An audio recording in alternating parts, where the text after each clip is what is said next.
안녕하세요. 네, 이렇게 폭염 중에도 또 하나님을 사랑하시고 교회를 사랑하셔서 이곳에 오신 모든 성도님들을 진심으로 환영합니다. 오늘 시간 함께 성공이라는 주제로 함께 은혜 받는 시간 되시길 간절히 바랍니다. 성공, 이 여름을 성공적으로 좀 나고 계신가요?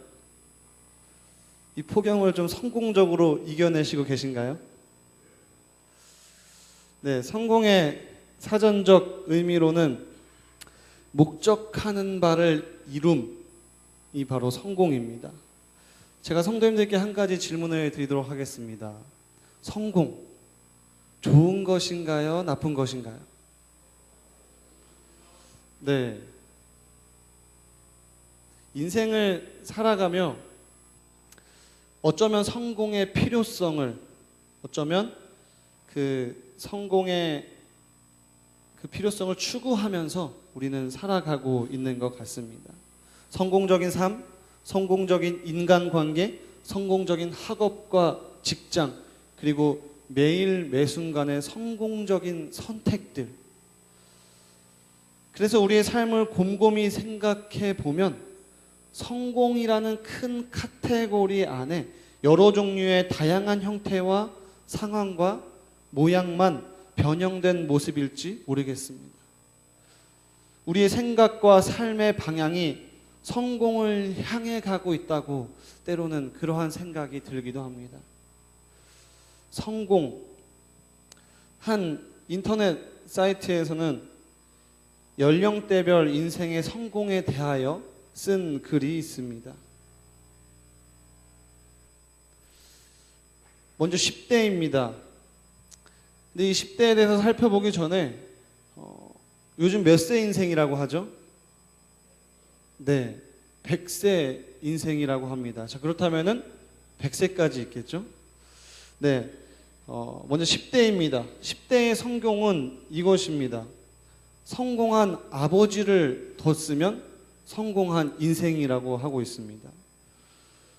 자, 20대입니다. 학벌이 좋으면 그 20대는 성공한 20대라고 말하고 있습니다. 이제 30대입니다. 30대는 좋은 직장에 다니고 있으면 성공한 인생이라고 말을 하고 있습니다. 자, 40대는 세상적인 기준으로 2차를 쏠 수 있으면 성공한 인생이라고 말을 하고 있습니다. 50대는 공부 잘하는 자녀가 있으면 성공한 인생이라고 합니다. 60대는 아직도 돈을 벌고 있으면 성공한 인생이라고 그 글에 쓰여 있었습니다. 70대는 건강하면 성공한 인생이라고 표현했습니다. 80대입니다. 본처가 밥을 차려주면 성공한 인생이라고 그 글에는 올려져 있었습니다. 그리고 90대입니다. 전화 오는 사람이 있으면 그것은 성공한 인생이라고 말을 하고 있습니다. 자, 그렇다면 100세 인생이라고 하는데요. 100세는 어떠한 인생이 성공한 인생일까요? 자, 네. 100세 때는 이것입니다. 아침에 눈을 뜨면 성공한 인생이라고 합니다. 세상은 인생의 성공의 기준을 이렇게 잡고 있습니다. 다시 말해 연령대별 성공의 모양과 상황만 변했을 뿐이지 성공이라는 단어는 끊임없이 개인의 생각 속에 자리 잡고 있는 것 같습니다. 저는 이 글들을 읽으면서 처음에 접했을 때는 웃고 넘어갔지만 이 두 번째, 세 번째 다시 한번 이 글을 곱씹으며 깊은 생각을 갖게 되었습니다. 앞서 말씀드렸다시피 우리의 인생은 100세 인생입니다. 그 100세 인생의 성공은 뭐라 그랬죠? 네, 눈을 뜨면 성공한 것이 바로 100세 인생입니다. 그렇게 100세 인생을 살아가는 우리는 매일 매순간 영적으로 눈을 뜨고 살아간다면 우리의 인생은 바로 성공한 인생이지 않을까 생각하게 되었습니다. 오늘 우리가 함께 살펴볼 본문 속에도 성공한 인물이 등장합니다. 무엇을 성공했으며 무엇에 성공했는지, 다시 말해 성공이 그에게 가져다 준 것은 무엇인지, 내 개인의 신앙과 이 성경 속에 나오는 이 인물의 신앙을 같이 생각하시면서 함께 은혜 받는 시간 되시길 간절히 바랍니다. 다 함께 마가복음 10장 17절에서 31절 성경을 펴셔서 함께 찾아보시겠습니다. 마가복음 10장 17절에서 31절입니다.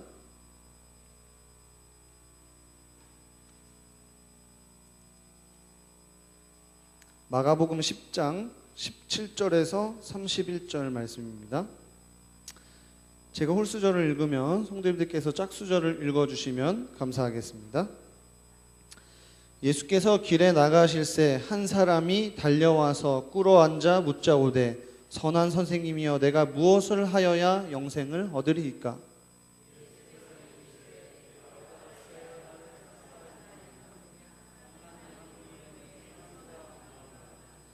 내가 계명을 안 하니 살인하지 말라, 간음하지 말라, 도둑질하지 말라, 거짓 증언하지 말라, 속여 빼앗지 말라, 내 부모를 공경하라 하였느니라.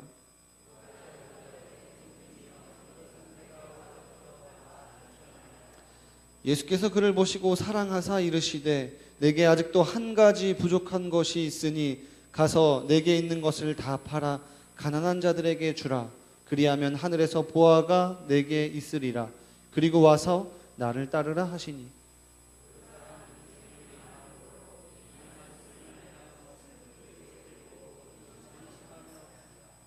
예수께서 둘러보시고 제자들에게 이르시되 재물이 있는 자는 하나님의 나라에 들어가기가 심히 어렵도다 하시니.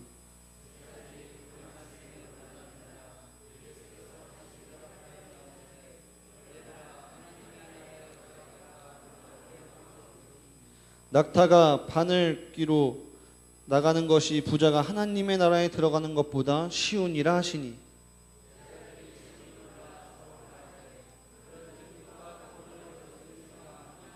예수께서 그들을 보시며 이르시되 사람으로는 할 수 없으되 하나님으로는 그렇지 아니하니 하나님으로서는 다 하실 수 있느니라.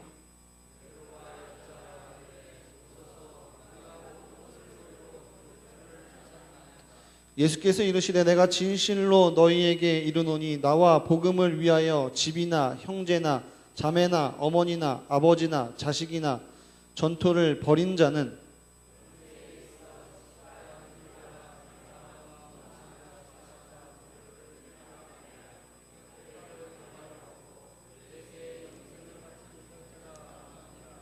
31절 함께 읽도록 하겠습니다. 시작. 그러나 먼저 된 자 나중되고 나중된 자로서 먼저 될 자가 많으니라. 아멘. 한 사람이 등장합니다. 그는 오늘 본문은 마가복음 10장 17절에서 31절까지의 사건이 있기 바로 전에 예수님께서 예수님 자신에게 달려오는 그 아이들을 두 팔 벌려서 안으시면서 사랑하시는 모습을 보고 그 예수님의 제자가 되고 싶다, 그 예수님을 따라가고 싶다, 그 예수님을 사랑하고 싶다라는 그 청년의 마음속에 그 마음을 갖게 됩니다. 그는 예수님의 제자가 되기를 희망하였고 예수님의 제자가 되기로 결심하였습니다. 그렇다면 이 한 사람, 예수님께 달려온 이 한 사람은 도대체 누구일까요? 성경을 근거로 함께 살펴보도록 하겠습니다. 신체적으로는 청년이었습니다. 가장 신체적으로 건강한 나이입니다. 두 번째, 신분적으로는 어떤 관원이었습니다. 신분이 보장된 직업이 있는 그러한 사람이었습니다. 세 번째, 경제적으로는 큰 부자였습니다. 네 번째, 종교적으로는 하나님의 계명을 다 지키는 그러한 도덕가였습니다. 다섯 번째, 성격적으로는 이것은 내가 어려서부터 지켰나이다 라는 것을 말씀을 통해 살펴보는 것처럼 그 청년의 부모님과 스승인 그 랍비의 말씀들을 성실하게 이행하였던 그러한 모범적인 사람이었을 것입니다. 이 인물을 종합적으로 살펴보면 직업을 갖고 있으며 부자인 성실하며 모범적인 청년이었습니다. 다시 말해 다른 사람들이 보기에 그는 인생의 어느 한 부분도 부족함을 느낄 수 없는 그러한 성공한 삶의 대표적인 인물이었습니다. 이 청년은 자신에게 있어서 어떠한 결점도 있다고 생각하지 않았습니다. 나는 이 정도면 예수님의 제자가 될 수 있어. 이 정도면 가능하고 이 정도면 예수님의 옆에 있겠다라고 그는 생각하였습니다. 자신의 믿음에, 자신의 신앙에 대해 당당함을 갖고 예수님께 달려가 그 예수님의 예수님께 달려가 무릎을 꿇고 그에게 간절함을 질문으로 표현합니다. 17절입니다. 예수께서 길에 나가실새 한 사람이 달려와서 꿇어앉아 묻자오되 선한 선생님이여 내가 무엇을 하여야 영생을 얻으리이까? 이 상황을 마태복음 19장 16절에서는 이렇게 표현하였습니다. 내가 무슨 선한 일을 하여야 영생을 얻으리이까?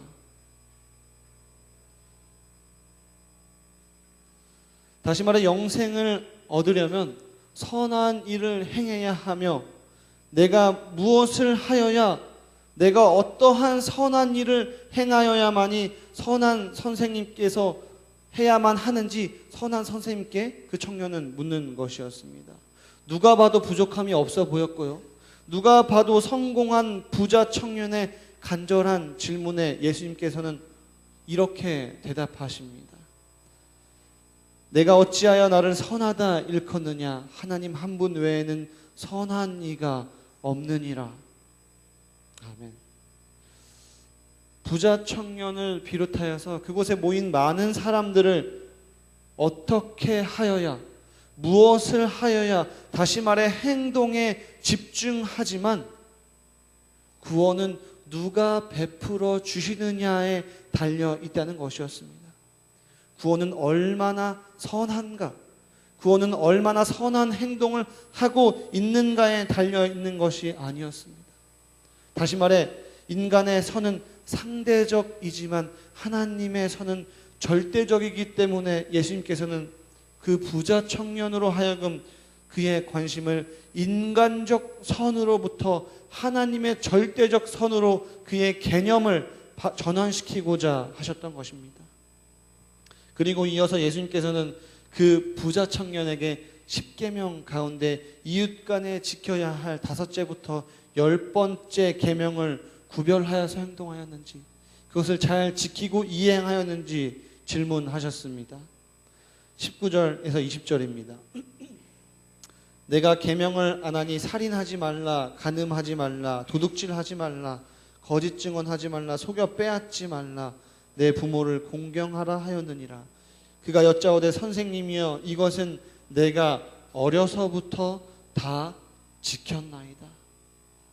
이 부자 청년은 자신이 구원받기 위해 필요한 계명들과 유대인 교사들과 율법을 통해 배웠던 계명들 외에도 그 선한 선생님이신 당신이 나에게 가르칠 또 다른 것이 있습니까? 라고 그는 질문한 것이었습니다. 더 나아가서 그는 예수님께 칭찬 듣기를 원했습니다. 예수님께 그것으로 인해서 축복받기를 그는 원했습니다. 자신이 지금까지 어렵게 쌓아왔던 그 건축물 위에 작은 장식 어느 하나 장식할 것이 없는지 그것을 예수님께 물었던 것이었습니다. 자신의 부자 청년이 예수님께 달려간 궁극적인 이유는 자신의 의를 드러내기 위한 행동이었습니다. 자신의 의를 자랑하기 위한 행동이었습니다. 이만큼 잘 지키고 있었고요. 이만큼 잘 행하고 있었고요. 잘 해내고 있었고요. 이것 또한 순종하고 있음을 자랑하기를 원했습니다. 그러나 그는 자기 자신이 마음에서부터 아니 근본에서부터 잘못되고 있음을 서서히 그는 느끼기 시작했습니다. 자신의 의로움에 당당했던, 자신의 헌신에 당당했던, 자기 자신을 너무나도 사랑했던 그 부자 청년에게 예수님께서 21절에 이렇게 이야기하십니다. 함께 읽도록 하겠습니다. 시작. 그를 보시고 사랑하사 이르시되 내게 아직도 한 가지 부족한 것이 있으니 가서 내게 있는 것을 다 팔아 가난한 자들에게 주라. 그리하면 하늘에서 보화가 내게 있으리라. 그리고 와서 나를 따르라 하시니. 아멘. 예수께서 그를 보시고 어떻게 하셨다고요? 네, 예수님께서 그를 보시고 사랑하사 자신의 의로움을 높이기 위해서요, 자신의 의로움을 뽐내기 위해서요, 자기의 의로움을, 자기 자신을 자랑하기 원했던 그 부자 법관도요, 예수님께서는 사랑하셨습니다. 그리고 그에게 알맞는, 그 청년에게 딱 맞는 말씀을 해주셨습니다. 그에게 알맞는 구원의 방법을 제시해 주셨습니다. 시대의 소망 520페이지에서는 이렇게 표현하였습니다. 함께 읽도록 하겠습니다. 시작. 그것은 대단히 중요한 요소였다. 하나님의 사랑을 받기 위해서 자신을 최고로 사랑하는 그 마음을 포기해야만 하였다. 그분께서는 그에게 하늘의 보화와 세속적 위대함 중에서 하나를 선택하도록 요구하셨다. 그리스도의 말씀은 사실상 너희 섬길 자를 오늘날 택하라는 초청이었다. 선택은 그에게 달려 있었다. 예수께서는 그가 회개하기를 열망하셨다. 그에게 한 가지 부족한 것이 있는데 그것이 무엇이라고요? 그 청년에게 한 가지, 딱 한 가지 부족한 것이 있다면 그것은 아직 회개였습니다. 자신의 연약한 점을, 자신의 부족한 점을, 자신이 쓰러지고 또 쓰러졌던 그것을 위해 회개하지 않았기 때문이었습니다. 세상의 성공을 향한, 이 땅에서의 성공을 향한 그 마음을 위해 회개하지 않았기 때문이었습니다. 자신의 영생에 있어서 가장 연약한 부분, 자신의 구원에 있어서 가장 취약한 부분을 위해서 그는 회개하지 않았기 때문이었습니다. 저는 오늘 이 본문을 준비하며 너무나도 부끄러웠습니다. 이 부자 청년의 모습을 통하여 저의 연약한 모습을 발견하게 되었습니다. 저는 성공한 설교자가 되길 원했습니다. 저는요, 성공한 목회자가 되길 원했습니다. 어떻게 하면 더 아름다운 문장과, 어떻게 하면 더 감동적인 문장과, 어떻게 하면 더 화려한 문장, 어떻게 하면 무엇을 하면, 어떤 선한 일을 하면 영생을 얻을 수 있는지 그 부자 법관과 그 부자 청년과 똑같은 질문을 하고 있었던 것이었습니다. 어떻게 하면 더, 신앙마저도 성공을 원했던 제가 감히 이 자리에도 설 수조차 없는 저의 회개하지 못한 너무나도 부끄러운 저의 모습을 이 본문을 통하여 저를 발견하게 되었습니다. 그 부자 청년의 인생 모든 초점이 성공을 향해 있었습니다. 신분도요, 지위도, 경제도, 명예도, 그의 인생의 모든 초점이 성공을 향해서 있었습니다. 그랬기에 그는 신앙마저도, 자신의 구원마저도 성공하기를 원했습니다. 성공은 무엇인가요? 신앙의 성공은 과연 무엇인가요? 안식일에 한 번도 빠지지 않으면요, 모든 각종 헌물을 잘 바치면은요, 내가 전도를 잘하면, 이웃들에게 잘 베풀면은요, 무엇이 성공한 신앙인가요? 사랑하는 성도님 여러분, 우리의 신앙에는 성공이 없습니다. 성장만 있을 뿐입니다. 매일의 칭의와 성화를 위해 매일 매순간 죽으며 하나님을 위한, 오로지 하나님께만 영광을 돌릴 수 있는 성장하는 믿음을 소유하시는 저와 여러분이 되시길 간절히 바랍니다. 부자 청년은 예수님의 명령에, 예수님의 약속에 근심 어린 표정으로 돌아가게 됩니다. 부자 청년이 예수님을 떠난 후 예수님께서는 그곳에 모인 사람들에게 그리고 제자들에게 이렇게 이야기하셨습니다. 23절부터 26절의 말씀입니다. 예수께서 둘러보시고 제자들에게 이르시되 재물이 있는 자는 하나님의 나라에 들어가기가 심히 어렵도다 하시니 제자들이 그 말씀에 놀라는지라. 예수께서 다시 대답하여 이르시되 얘들아, 하나님의 나라에 들어가기가 얼마나 어려운지 낙타가 바늘귀로 나가는 것이 부자가 하나님의 나라에 들어가는 것보다 쉬우니라 하시니 제자들이 매우 놀라 서로 말하되 그런즉 누가 구원을 얻을 수 있는가 하니. 제자들은 예수님께서 구원론에 대해서 예수님께서 말씀하실 때 두 번이나 놀라는 모습을 발견하게 됩니다. 그 이유는 당시에 구원에 대한 그러한 잘못된 개념을 갖고 있었기 때문입니다. 그들에게 있어서 부자는 하나님의 은총을, 하나님의 축복을 받은 자라는 그 가르침이 그들의 개념 속에 지배하고 있었습니다. 다시 말해 부자는 구원을 얻은 증거로 보았기 때문에 부자가 구원을 받지 못하는 모습과 예수님의 말씀에 깜짝 놀라게 되는 것이었습니다. 그래서 제자들은 너나 할 것 없이 예수님께 질문을 하게 됩니다. 그리하여 예수님께서는 사람은 할 수 없으되 하나님으로는 그렇지 아니하니 하나님으로서는 다 하실 수 있느니라 라고 말씀하셨습니다. 그렇다면 여기서 한번 생각해 보도록 하겠습니다.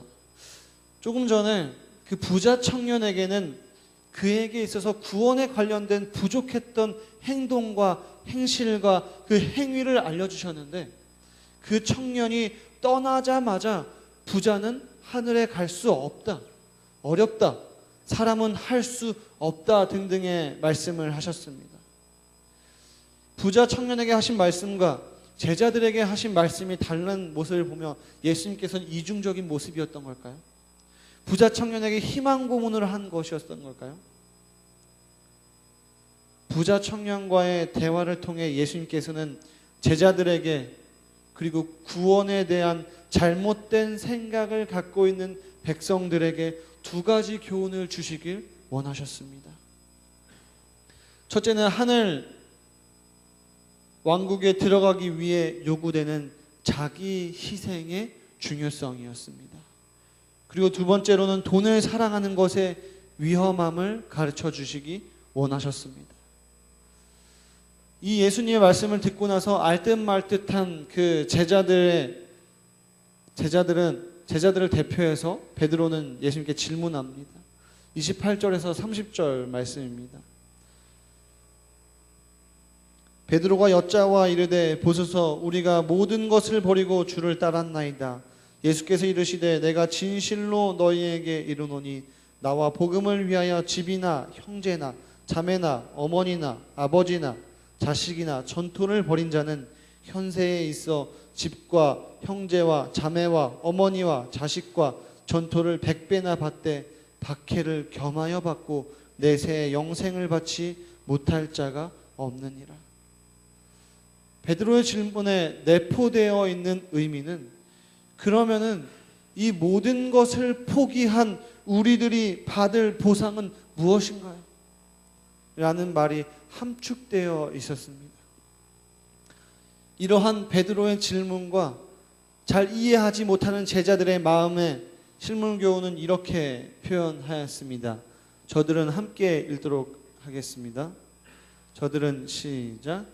저들은 아직도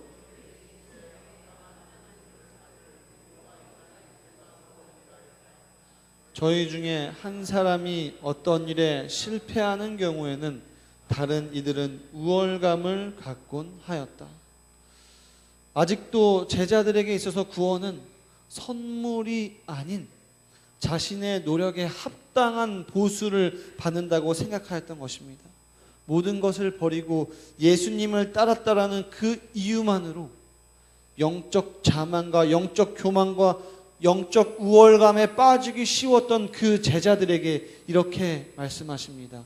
31절입니다. 그러나 먼저 된 자로서 나중되고 나중된 자로서 먼저 될 자가 많으니라. 유대인들 사이에 굉장히 팽배했던 이 이념과 사상들로 인해 구원은 자신의 노력으로 이루어진다는 생각 속에 아직도 벗어나지 못한 그 제자들을 위한 그 예수님의 사랑 가득한 말씀이셨습니다. 시대의 소망 523페이지에서는 이렇게 표현합니다. 그는 선물의 시여자보다 하나님의 선물을 더 사랑하였다. 세상이 그의 애정의 첫째 자리를 차지하는 그 동안 그는 하나님의 계명을 지킬 수 없었다. 세상이 그의 애정의 첫째 자리를 차지하는 동안 그는 하나님의 계명을 지킬 수 없었다. 사랑하는 태계원교회 성도님 여러분, 모든 것을 버리고 나의 자아마저도 버리고 예수 그리스도의 제자로서 살아가고 계시는 태계원교회 성도님 여러분, 세상이 초라해 보이기 시작할 때 그제서야 하나님이 보이기 시작합니다.